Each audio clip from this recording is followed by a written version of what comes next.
Finally, we can put a checkbox next to month 3 of my 1-year Arabic challenge. And this month is a tale of how habits beat motivation when you're working towards a goal, and how I only have some good habits. I also want to talk about how I'm beginning to feel like a linguistic filter feeder in Arabic, and why that's a good thing. And then also last month, one of you asked how I'm keeping my German and Hebrew alive as I'm shifting my focus to Arabic. There's a big fear that every new language you learn actively degrades any other language you've learned and causes them to atrophy, but that doesn't necessarily need to be the case. But first, a few numbers from this month for time tracking and my vocab growth. I spent 25 hours this month with Arabic versus just 22 in February, and my vocab size is now 905 words after learning 362 more this month. That finally puts my average at 10.1 new words per day, crossing the threshold of 10 I'm aiming at for the entire year. But that's where the good news ends for this month. I would characterize my balance of activities as subsistence language learning, where the lion's share of my time was spent in Anki reviewing note cards. Many of you may think that I just sit there repping these flashcards trying to drill these words into my head, and that is a solid portion of what I'm trying to get done there. But as I'm reviewing cards, I do also look up individual words and try and build more context around them. So this is only mostly, but not exclusively, boring active recall time. Again, immersing in Arabic content should be most of what I'm doing, but it's currently only sitting at around 40% of my time for the first 3 months of the year. And I also didn't finish this dang textbook this month. I did enjoy watching the show Aid from Saudi Arabia and listening to a few episodes of the Lebanese podcast Sarda After Dinner, but with a newborn at home, it's been hard to sneak in time to learn. From that data, you can see that there's a battle here between motivation and habits. Immersing in Arabic feels like a luxury. Like when I have the time or the motivation, then I'll do it. On the other hand, I've been doing Anki day in, day out for 4 years. And in those 4 years, I've only missed 16 days, and I'm pretty sure that all of those were days where I wasn't using my phone anyway because of Jewish holidays. That consistency is the habit that underpins all of my language learning, and I'm trying to shift Arabic immersion into that daily habit. It's shifted a bit recently, but many days I'm also listening to the news in German, or I'm watching YouTube videos in Hebrew, or reading a book in any language. So immersion is a harder habit to make stick and harder habit to make consistent because it's grounded in enjoyment. And then there's always work to do and kids to play with and diapers to change.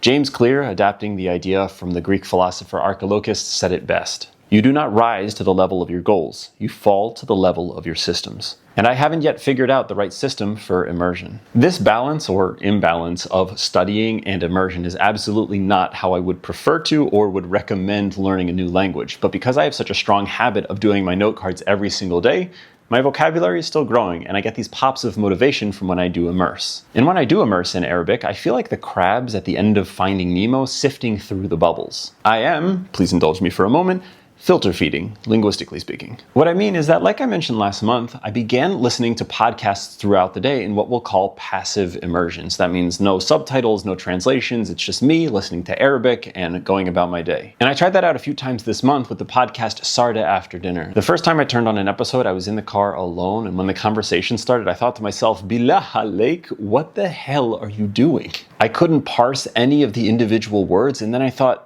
did I make a mistake and put on a podcast in French? But then I shut up and I listened.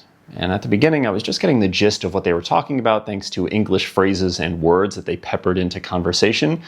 And then the magic moment happened. First I heard awlan, and then thaniyan, and then other words started to come through. And there's so much material going by, but it doesn't matter because this is the filter feeding principle that's there. I just had to have little pops of things that were valuable to me for me to want to continue. I mean, look, I know my vocabulary is increasing because I'm putting in the time with Anki, and I'm also immersing in Arabic, albeit slowly. But these moments of word recognition make me feel like I know something in Arabic, because I actually do, and it feels like the baby steps towards understanding more. And when I went back to watch the season 1 opening of Al Rawabi, I understood the opening monologue. This process happened for me in German. This process happened for me in Hebrew, and now that it's beginning to unfold in Arabic, I'm confident that I'm heading down a good path. I just need to trust the process and recognize the habits that are the building blocks. So I need to immerse more.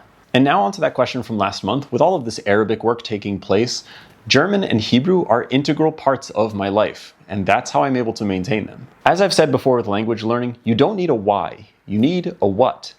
Pick a project of something that you want to do that just happens to be in that language, and that guarantees that you'll be spending time with that language. One such project for me is this 5-volume commentary on the Torah, written in the 1850s by a preeminent German rabbi that I learn a couple of days a week.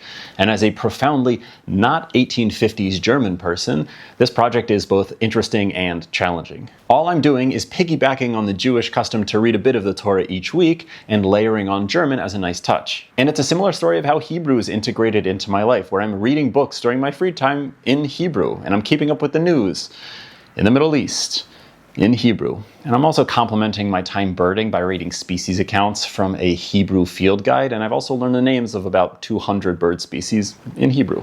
And for both languages, my note card reviews in Anki play a small but significant role. Because I'm only adding new words sporadically for both languages, maintaining my 11,000 words in German only takes about 6 minutes for those daily reviews, and 3,500 words in Hebrew only takes about 4 minutes. That feels like a pretty modest investment for a lot of reward. We do invite you to join the cult of Anki for language learning efficiency and salvation. All seriousness aside, maintaining other languages is about integrating them into your life and shifting them away from just regular language learning. The next month of this challenge for me is about picking up where I left off. I'm going to continue what I'm doing, but increase the amount of immersion time, particularly for passive immersion by listening to podcasts. I'm also going to focus on making those closed deletion cards in Anki for verbs, and I also hope to begin reading. I have a graded reader that I'm going to get started on this month, aiming for one of these stories, about 1 page a day, and then next month in May, I'm hopefully going to try Harry Potter for the first time. I also have the last 3 chapters of this textbook in my crosshairs, and that will be done by the end of the month. Please subscribe if you want to support the channel and stay up to date on how this language challenge is going. And here's another video for you to check out. Please leave a comment with how your language learning is going this year, and I'll catch you in the next video.